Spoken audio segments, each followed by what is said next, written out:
the entirely merciful, the especially merciful, by those angels who extract with violence, and by those who remove with ease, and by those who glide as if swimming, and those who race each other in a race, and those who arrange each matter.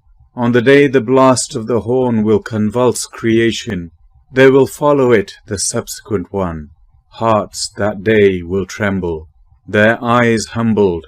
They are presently saying, will we indeed be returned to our former state of life, even if we should be decayed bones?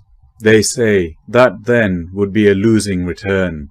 Indeed, it will be but one shout, and suddenly they will be alert upon the earth's surface.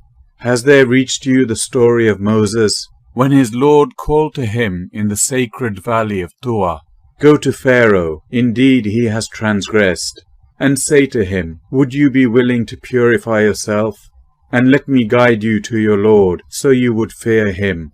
And he showed him the greatest sign. But he, that is Pharaoh, denied and disobeyed. Then he turned his back, striving, that is plotting. And he gathered his people and called out, and said, I am your most exalted Lord. So Allah seized him in exemplary punishment for the last and the first transgression. Indeed, in that is a lesson, that is warning, for whoever would fear Allah. Are you a more difficult creation, or is the heaven? He, that is Allah, constructed it.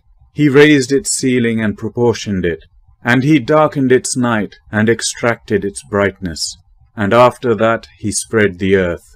He extracted from it its water and its pasture, and the mountains He set firmly, as enjoyment, that is provision, for you and your grazing livestock.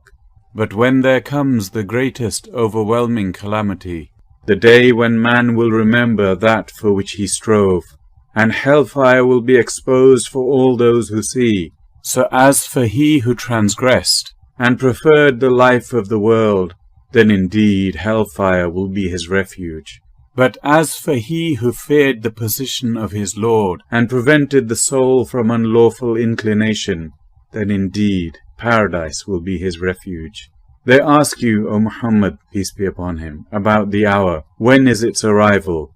In what position are you that you should mention it? To your Lord is its finality. You are only a warner for those who fear it. It will be, on the day they see it, as though they had not remained in the world, except for an afternoon or a morning thereof. This completes chapter 79, An-Naziat, the Extractor.